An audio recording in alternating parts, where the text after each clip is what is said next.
Welcome to You Can Trust Yourself with Meg and Maggie. Nothing feels as good as listening to your own voice, and each week we have conversations to help you do just that. Get comfy, grab your favorite fun drink, and let's dive into this week's episode. Hello, everybody. Welcome to episode 5 of You Can Trust Yourself podcast. I just have to say, I am girl crushing on Maggie very hard right now. If you're watching on YouTube, or if you're not, I highly recommend that you do. Maggie's wearing a beautiful pale, like butter yellow shirt, and her skin is just glowy. And I'm really having a moment with her over here. So if you want to watch us and get, all of that going for yourself, no weirdos, please. I meant just normal listeners. Just kidding. Welcome back to episode 5. We are going a little crazy over here. We have been just at the technology all day. And so we are just feeling good and energized, but also a little delulu. So you may get that vibe from this episode. So buckle up. Today we are talking about what life can be like when we get off our damn phones. Yes. We like to scroll and get on our phones, and we do it for work and personal and fun and all the things on our phones. But wow, how different life can be and feel when we are off these freaking devices, even as adults. So I have so many stories to tell, but I don't want to monopolize our beautiful conversation. So Maggie, where do you want to start on the phone convo today? Okay. Well, I think a great place to start, which is something that you brought up before we hit record, is that we're not here to say that the phone is terrible and we shouldn't have them, anything like that. We use our phones. You could be watching this on your phone. You could be listening to this on your phone. And if you didn't have that, then we wouldn't be connected and we would be very sad. So this is not a bashing the phones, but what we would like to talk about is just all of the fun, amazing things that we love to do when we are intentionally spending time away from being on our phones. Because like you said before, sometimes laying on the couch or laying in bed and scrolling and watching people's skincare routines or whatever you're watching them make food, whatever they're doing. Sometimes that's really fun. Sometimes that's what you need in the moment, right? And sometimes you need to get out of your house or even just off your phone and do something else. So I'm excited to hear all of the things that you love to do when you intentionally spend time off of your phone. But the number one thing that I love to do when I am spending time not on my phone is read. Oh, you are a reader, an avid reader. Who else is a reader here? Comment, DM, leave a review. Who are our readers? Because Maggie I would consider myself a reader, but if you put me in a category next to Maggie, I'm basically a non-reader because that's how much she reads. It's taken me a long time to build up to this, so I just want to throw that out there. I haven't always been such an avid reader, but over the last couple of years, I started to read more fiction, and it's just so fun. And so I have been reading my usual lots of nonfiction, but also lots of fiction, and it is really fun. So if you do love to read, please let us know because we need to share book recommendations. Please. Yeah. I never used to be a reader, and I'm so happy that you mentioned this one. And then I got hooked on a really good book, and it's like you can't go back. That'll do it. It's not that I can there's this summer I read a ton, but I go through different seasons where I read more and then it's sitting on my nightstand for a couple months, and then I go through a book in 3 days. So Yep. I'm a varying reader, but I'm so happy you mentioned that. Yes, I want to go back a tiny bit. This is not an episode to bash phones. We're not that woo woo or hippie where we're phones are bad, get them away. I mean, they probably are, but we're not those people. We're on our phones a lot, right? Whether it be through work or social media. I mean, I do sessions all day long on my iPad, record the podcast. There's so many benefits to phones and social media and being connected, right? You couldn't hear our episode and be here with us in this space if it wasn't for that little device that you're carrying around, right? And same for me. I listened to a podcast recently where I was like, oh my gosh, I needed this episode today from this podcast. And if I didn't have this little rectangular box, I could not have gotten what that episode gave me that day. So we are not phone bashers by any means, but we also know that we feel different when we are intentionally away from these. It feels really good for me, Maggie, to call them rectangular boxes. I don't know what that says about me, but it almost like puts it into perspective of like our world created these little rectangular boxes and they've become a whole other world. So if you want to Yes. get like really weird with us for a minute, like can we just imagine that? Like If you want it's to go down an even deeper conspiracy, which we're not going to talk about, look up the whole like bitten apple of like the apple symbol oh. conspiracy, and then we could talk about that later. See, I'm not a conspiracy girly, but my husband is a huge conspiracy nerd. So he'll just like, it's actually a lot of times our arguments because he'll just come up and say something like totally wild and he got it from, TikTok news. But so I don't know the conspiracies, but if you do, I think there is some merit to some of them. But like I don't know why I'm like whispering now. And this is getting real weird real fast, everybody. When I like zoom out for a minute and I'm like, we have a whole world within a rectangle. Yes. How weird and trippy is that? There is a whole world that we have that we exist on through a rectangular shape. And when you're looking at said very small, in the grand scheme of things, rectangle, it's like the whole rest of the world disappears and you're only able to focus on this world that's in front of your face. Like when I'm holding my phone and I'm doing whatever, I cannot see. Eventually you like can't see anything around you. And then when you Yes. look away, you're like, whoa.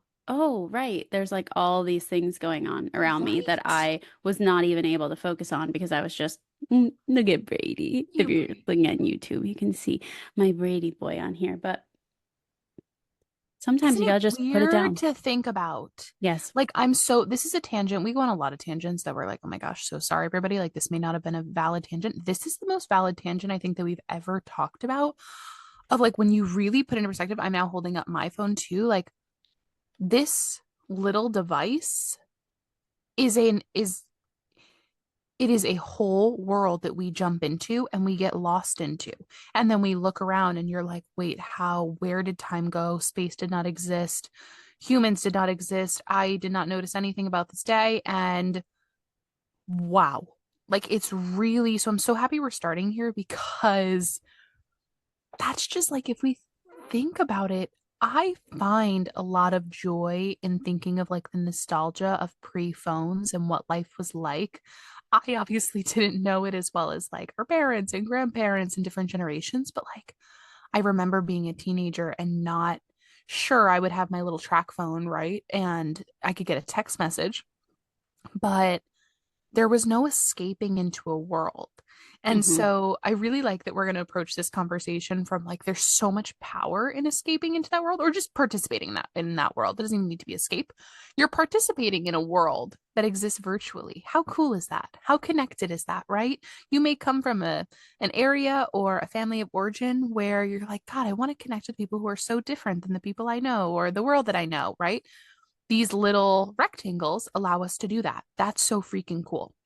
And at the same time, they can take us completely out of the normal everyday world that we exist in. And it totally changes our perceptions and our views. We lose track of time at things. So I'm very excited to talk about life that we experience when we are actively choosing to not be on these rectangle boxes. Yeah.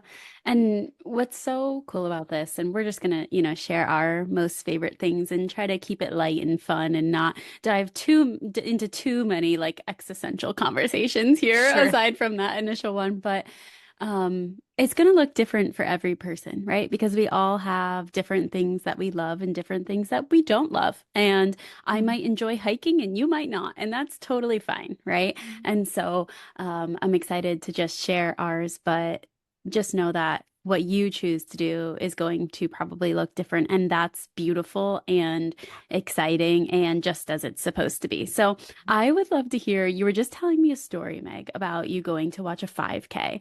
And I really want you to tell that story because I feel like it encompasses all of the emotions that we want to experience when we're out living life. So would you share that with us?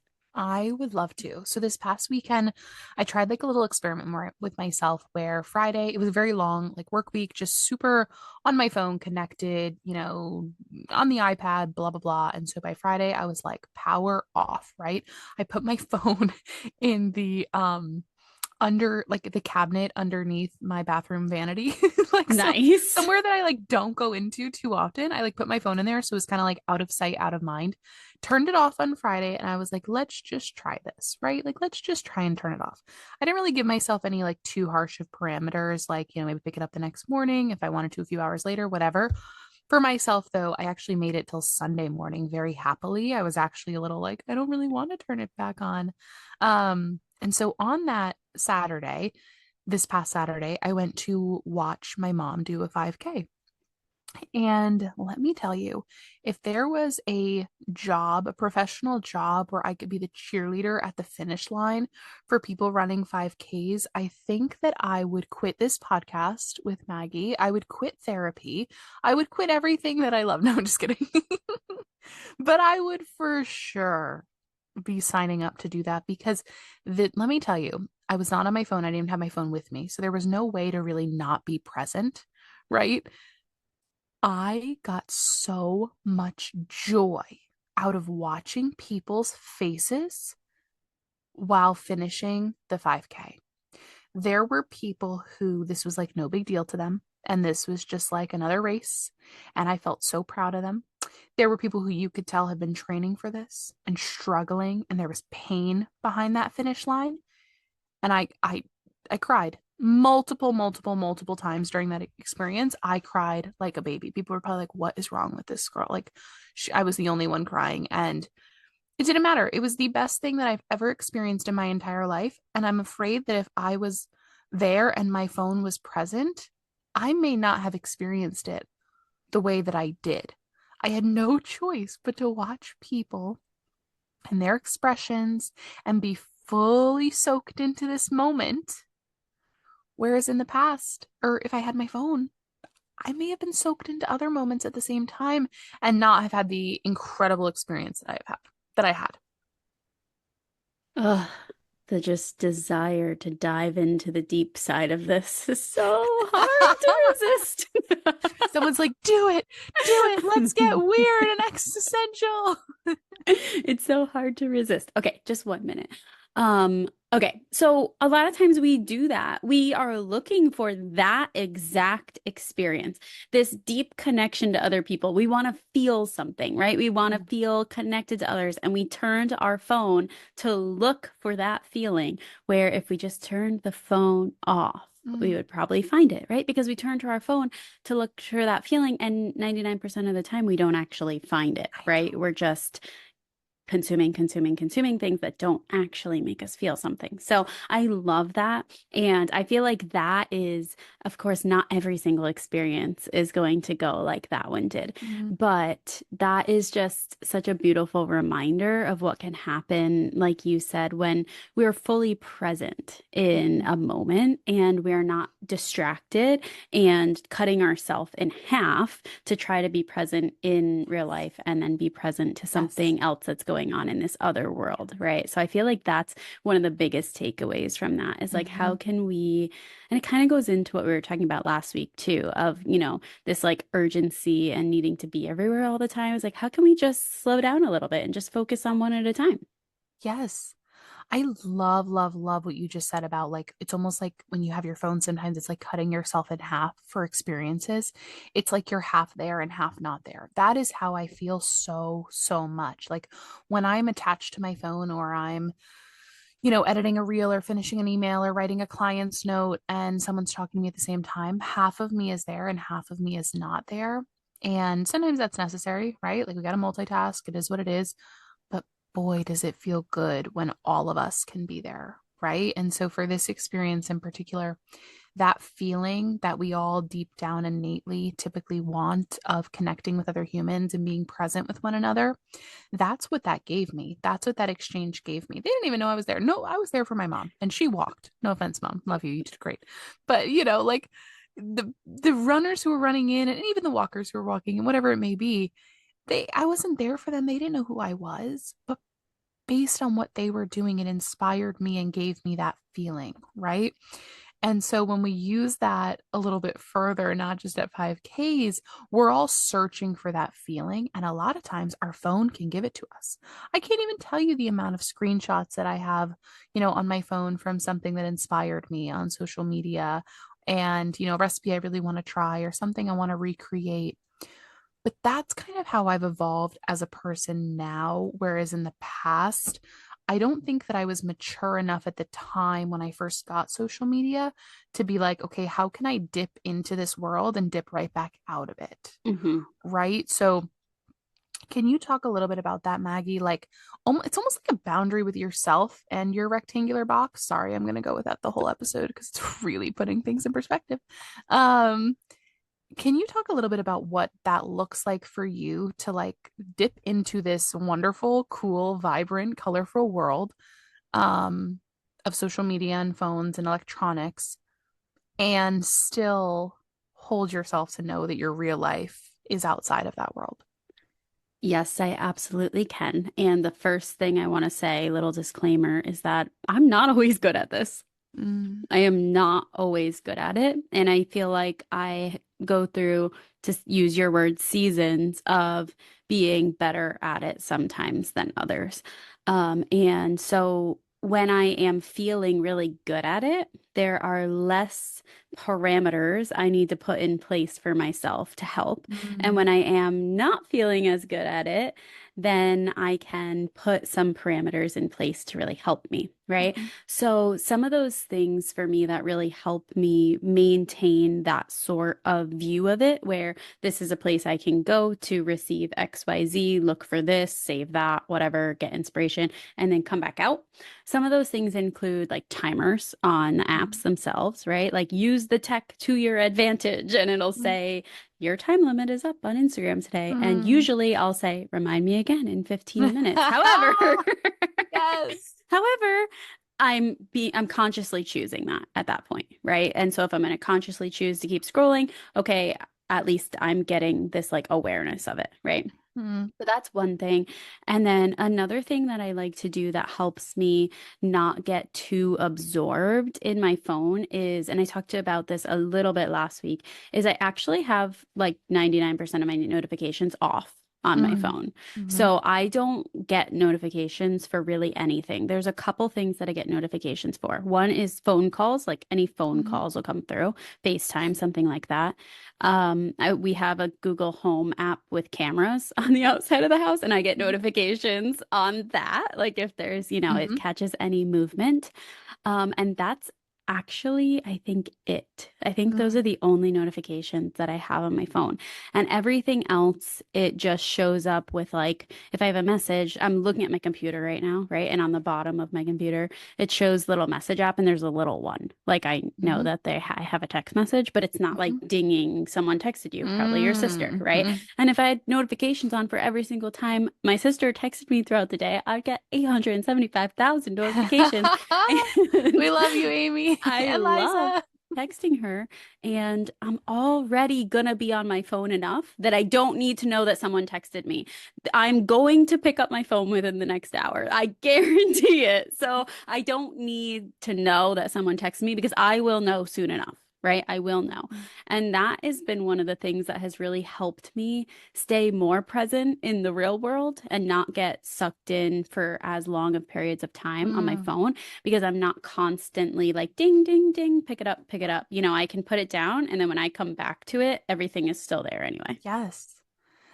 That's a very simple yet super effective tool. Like you sharing that, I'm very appreciative. And what you shared in the beginning of sometimes you go through times where you have to be more intentional with it than not. Like sometimes we're just like, you're just like on it.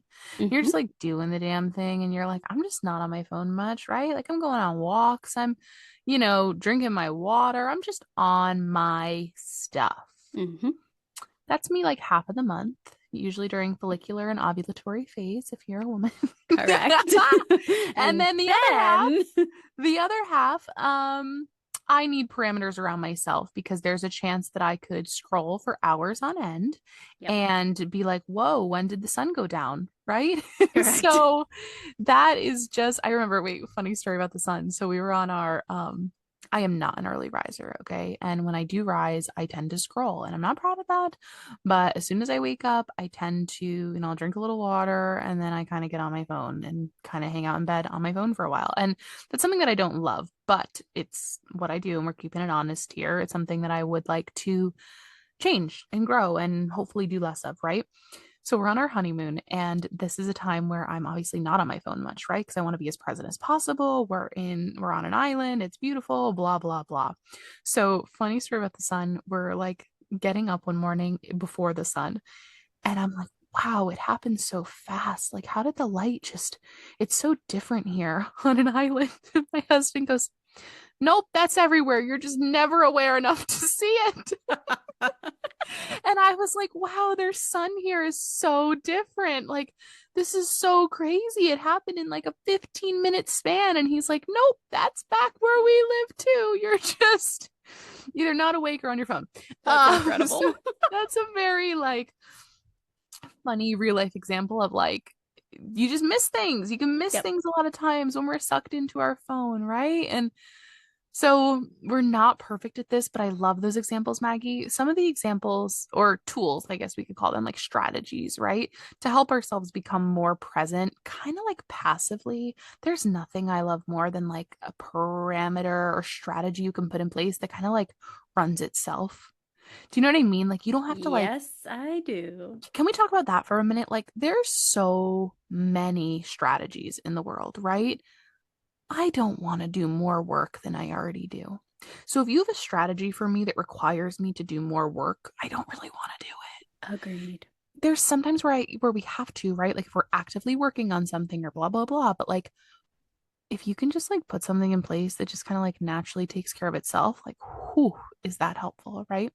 So for phones, like for what you're doing, you put something in place that is going to just naturally run itself. You're not going to get notifications, right? Like that Hmm. was one thing that you set up. It probably took you 5 minutes to set up and you never had to touch it again. Hmm. And you have just saved yourself probably, I don't know, at least 100 dings a day. At least. Yeah. At least 100 dings a day have been, which I need to do that to my phone when we get off here, Maggie. Could you please walk me through how to do all that? Absolutely. Just kidding. Everybody's like, yeah, Maggie, could you just teach us all how to do that? Mrs. Um, Not Techie over there. yeah. So it's just one of those things that like if I can put something in place that's just gonna run itself and I don't really need to actively do much, sign me up. Lazy girl way to get the heck off your phone is the tools that I want. Yes. Mhm. Agreed. I think another just like phone one that I do is that I have like the sleep setup Mm. on my phone. So at like 10 p.m., it just turns off basically. And at 7 a.m., it'll turn back on and it's still on. If someone calls me, I might get the notification if they're like an emergency Mhm. contact, but otherwise I won't get it. And it's nice because then I don't like it's just like, oh, sleep time. And I'm like, oh, you're right. Yes. Sleep time. Great idea. It's like a boundary with your phone that your phone's a part of. I know Yeah. I keep whispering, and I think that's every time I'm like making it weird and like trying to get existential or weird with it, but like you're putting your phone to bed. You're tucking your phone to bed like a baby. You're saying, "Here's our routine. It's put in place. I'm going to touch this button and this button and this button, and you're going to know that at this time it's time to go to sleep, and you're going to do this with me." Hmm. Right? And so it like changes the relationship with your phone of like, okay, we've been on them. We're, checked in. We're checked off on, text messages, unless you're like me. Sometimes you can let them go for a couple days.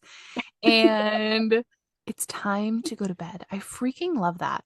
One that you had said back in season 1 or 2 of our podcast was that you used to, and I don't know if you still do or not, you used to sleep with your phone in another room. Do you I still do that? I do actually. My phone charger is sitting right here on my desk, which is in my Mm, office, and that is in a different room than my bedroom. And that has been so helpful for me because I would do the same exact thing as you. Like if my phone is next to me, my alarm goes off, I'm gonna pick up phone, look mhm, at whatever is going on in there, probably end I up on know. social media. And then, that's how you start your day. And Yes. it's a way to start your day. Does Mhm. it make me feel my best when I start my day like that? No, it doesn't. Do I do it sometimes? Yeah, I do. If I get up and get my phone and go back to bed, which happens sometimes if I don't have anywhere to be. But having my phone in a separate room has helped me, especially on the going to sleep side, Mm. because then I don't have my phone with me, and if I want to do something, I'll read my book while I'm like getting ready to fall asleep Mhm. instead of scrolling on my phone, because scrolling Yes. on my phone doesn't really make me want to go to sleep, you know? Mm-hmm. I love it. It makes me think of what you were saying before of the conscious choice, right? So, like when the screen time notification comes up on your phone and it's like, hey, you've reached your screen limit, and then you say, remind me in 15 minutes, you've now entered into it's in my awareness, and I make the conscious decision to either A, keep scrolling or keep being on my phone, or B, be like, okay, I'm over it anyways. Perfect. We hit the screen limit, it's done, right? And we get to make that choice as a human. We're never going to be the humans that tell you, like, always, get off your phone immediately. Like we're, human beings who our phones are fun, right? And sometimes we'll hit that 15-minute reminder or whatever it may be. And for those of you who didn't know about that limit app for Apple, you're welcome. Like this is a very Go set exciting it up. thing that Maggie has shared with us. But it's making me think of the same thing for having your phone in a different room, right? It's a conscious choice now. Your phone is somewhere else. So in the morning, when you wake up, and a lot of us start to scroll or just get on our phones right away, you're now in an active state where you have to choose, I'm going to go get my phone and bring it back into bed with me because that sounds nice. Or it's not next to me anymore. So there's a boundary here that I've just set just by putting it somewhere else. Right. Hmm. So I'm actually going to try that because that's something that I really struggle with. Because it's just natural. It's a habit at this point, right? Just like drinking my water and coffee at the same time. Like there's things that we build as habits, and in order to break them or change them or switch things up, we have to actively try it a different way. And sometimes that's as simple as putting, or hard if you're really, really used to scrolling like I am. It's hard to be like, let me go and put this in another room, but it's easier than the temptation of it always right next to you. Yeah. And I do that during the day too, especially in like the evening time when my husband gets home from work. I don't want us to spend that time together on our phones. Like sometimes there's stuff that needs to be done, or we'll enjoy sitting scrolling through dog reel after dog reel, together. But Sure, sure. sometimes I don't want to be on my phone. And so I'll use that same tool of I'll come put my phone in the office and we're like hanging out in the kitchen or something. And then I'm not even thinking about my phone because it's not there. And that really helps me stay off of it in those moments where I really Mm-hmm, intentionally want to be off of it as mm-hmm. well. It makes me want to share another practical tool of, just placement of the phone, right? Something as simple as just putting it somewhere else and not always having it in your pocket or your hand or your purse, whatever it may be. One thing that I will do a lot of times is when I'm going to dinner with family or friends or my husband, whoever it may be, I like to leave my phone in the car. I do that too. Yes. Like, I mean, obviously, if you're safe, like if you're going somewhere like at Yeah. night and you need your phone, like, of course, like safety first. But I leave my phone in the car a lot of times, right? Because I'm there to connect with someone. As long as you're safe walking out and all the things, the phone is not necessary at the dinner table. And so that's a way that I really like to practice putting it away and intentionally making the choice to not be on it. Another thing that I will do a lot of times is when I really need to be present, which for me, a lot of times is, of course, in sessions, right? As a therapist in training, my job is to be present for my clients. Like that is the essence. Of course, there's a lot more that goes into it, but like the foundational essence of being a good therapist is to be present with your clients. There is no world. I mean, God, if any of you have a therapist who are like on their phones while they're counseling you, like, no, no, no, no, no. Like that is, No. if any of you are hearing this and you're like, wait, my therapist does that. No, that is not, I have never, no. It is the foundational essence to be present for clients. So for me, that's an active practice where on my iPad and on my phone, I have to turn on Do Not Disturb. And for that hour, my whole world could technically be crumbling. Something terrible or wonderful or whatever it may be, something could be happening while I'm in a session. But for that hour, of that is for my clients. That hour I serve my clients and I have no idea what's happening in the outside world. They are my only focus. And it's become a ritual that I do because being a therapist in training, you still have your own stuff, right? Like you still have your own stuff that's going to show up. There's not a lot of days where I show up and I'm like, God, everything's so great. And like my head is so clear and I'm like just ready to help you, right? Like all my stuff is great. I'm so situated. It's not even funny. No, like it, not even close, right? So I have to actively do a ritual before I start my sessions to say to myself a lot of times out loud, for this next hour, I can pick my stuff up after this hour, but for this hour, I'm here and I'm here for my client alone. And that is a ritual that we can use. I mean, Maggie, you'll probably be able to explain this even better. Like that can go outside of just doing it for my clients. How do we do that for ourselves? Right? How do we create that ritual and that you deserve this time with our phones when it's actually just benefiting us? I think that is one of the most challenging things to Mm, do when it comes to the phone. My therapist actually kind of called me out recently because I was talking about how I really identify with being a performer, right? Like mm, I've always been an athlete. I like to speak. I like to coach. Pretty much everything I do is performing in some way, mm, right? Maybe I'm not on like a stage for a musical, but I'm performing in different ways. And he said, well, you can't only optimize yourself when you're performing, mm, right? Like you can't only do good things for yourself that help you be your best when you have someone to show it to. mm. Right? Like Hold on. when, Whoa. yeah, Wow. I know. And I was Yeah. like, wow, dude, way to be like so honest with me. Wow. And I was like, that Wow. is too many truths. That is not fair. Don't Sure. say that to me. Um, You're like, I'm hanging up now. I need a moment. I'll be yeah. back in a minute.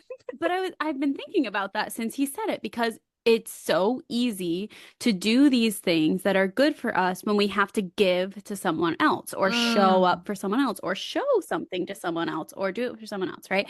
How can we do it when it's just for us? It is Wow. so, so, so hard. So I don't have like the perfect answer for you, but what I do have is that thought to pass on for you to maybe just think about, am I only doing good things for me when it relates to someone else? And how can I Mm. maybe start to do them a little bit more just for me?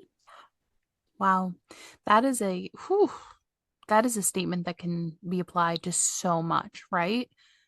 Of how can I do these quote unquote good things for myself and not only when it benefits others, right? Mhm. Because so often we do quote unquote good or healthy or healing type things when it's impacting somebody else, right? And we know that we should, quote unquote, you guys really got to watch on YouTube because we are so like handsy, like we talk with our hands so much. It's like a very different experience. Um, it is so true that a lot of times we do these things to benefit somebody else. Like, can I share? Well, I'm about to go on a tangent, but now that I've like, when you like almost go to say something and somebody's like, you have to Now say you it have to now, say it. you have to say it. That's the rule here. I was thinking about that. I've been really cleaning up my health and things that go in my body and the way that I treat my body. And I'm really on a journey of getting healthier in so many ways.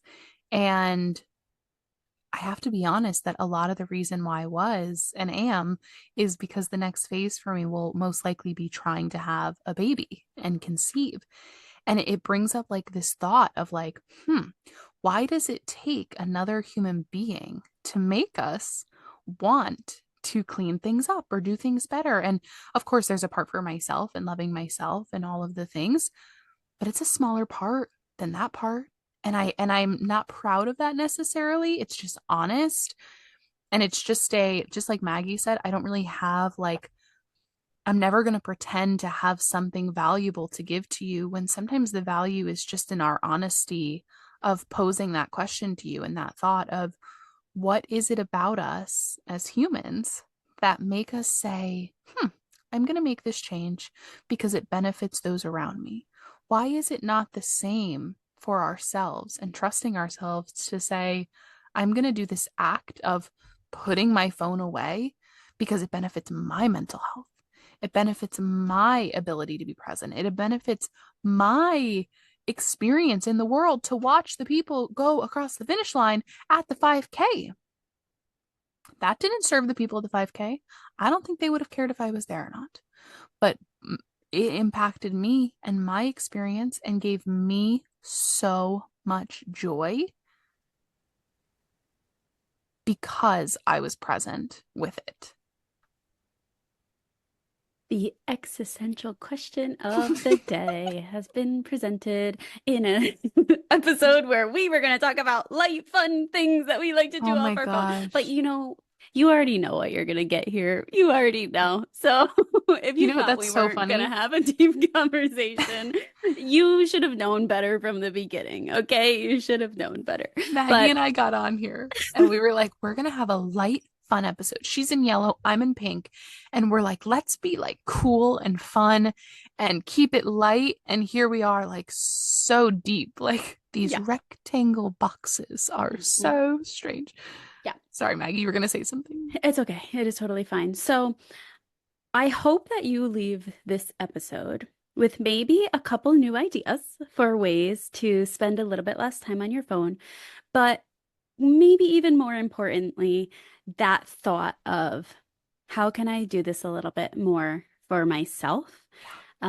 And just be a little bit more present in my everyday life.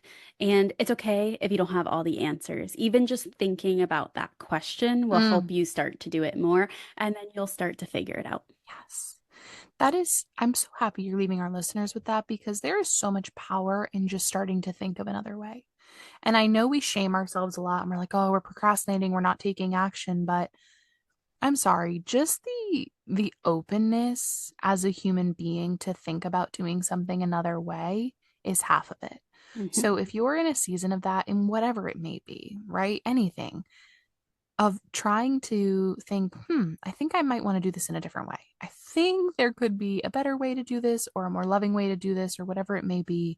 If you're just in that season of thinking about it, I want you to really take a moment for yourself and feel that that's half of it. And so instead of feeling like, oh, I'm not doing it yet, I'm not, if you can just practice flipping that narrative and be like, the fact that I'm even open to it is awesome. I'm a human being who values growth just by thinking about it, Yep, right? absolutely. Those are the first steps, and we can't get anywhere else without them. So there is no shame in being there. Um, is there, I feel like we already left everyone with like five last things on the episode. So I feel like it's time to go. It's time to go. We are going to get off these devices. And we've been on these devices all day long trying to troubleshoot and become tech girls and all the things. And I'm ready to turn them off and cuddle up with a book. Like Maggie said, she's inspiring me to pick up my book again. Yeah. It's been sitting on my dresser for way too long. And we are so excited to talk to you in the next episode. And we'll see you soon. See you soon. Bye. Thank you for joining us on another episode of You Can Trust Yourself with Meg and Maggie. Our mission is to leave you with encouragement and tools to nurture your ability to trust yourself. If you found this episode valuable, don't forget to subscribe and please share with a friend. Then take a moment to leave us a 5-star rating and review. Your support helps our show grow, and for that we are extremely grateful. Follow us on Instagram, TikTok, Facebook, and don't forget to subscribe to our YouTube channel where you can watch the episodes. Till next week, lots of trust and love, Meg and Maggie.